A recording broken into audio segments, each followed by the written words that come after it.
Life isn't always perfect. Life isn't always bright and sunny. There are seasons we go through where it's really tough. There are seasons we go through that are painful. No matter how many times you can decree and declare, it doesn't take away the pain. And magical thinking isn't the way through. Not if you want to preserve your sanity. Not if you want to be whole. Not if you want to flourish. Not if you want your soul to prosper. That requires owning your pain. Eugene Peterson, the late Eugene Peterson, said that prayer brings everything to speech.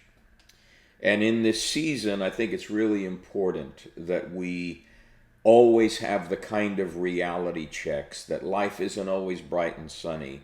And when it isn't, what lessons are we learning from it? We've been through 2.5 years, not just of physical challenges, but of emotional challenges, mood challenges, and we're having to cope with ourselves and with one another in ways that perhaps we didn't pay attention to before the pandemic.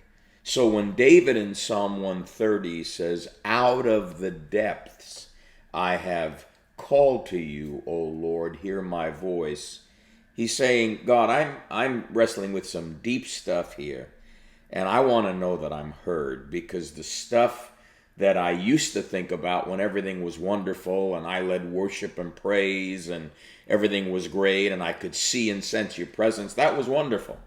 But when you hide your face, and I feel like I'm going through a season where things aren't working the way I'd like them to work, I am crying from a deep place, and I need to know you hear me. My soul is waiting for you more than the watchman for the morning. And we can't avoid those times of not knowing. We can't avoid those times of being in the dark. We always want to be in the light, but sometimes being in the light can actually not be that healthy for you. All of us need to go through the rhythms of life, the darkness and the light, all of which are alike to God. Not all darkness is demonic. Some darkness is the revelation of how little we know about God and how much we need to learn about Him. Learning how to bring those deep places of struggle to speech can be very liberating and freeing if you give yourself permission and overcome the fear, oh, if I say something negative, something bad's going to happen. This is not superstition. This is genuine godly spirituality here. We're not talking about magical thinking. We're talking about being real, being authentic, being genuine, being honest, being transparent, being human. Try it out. You might be blessed.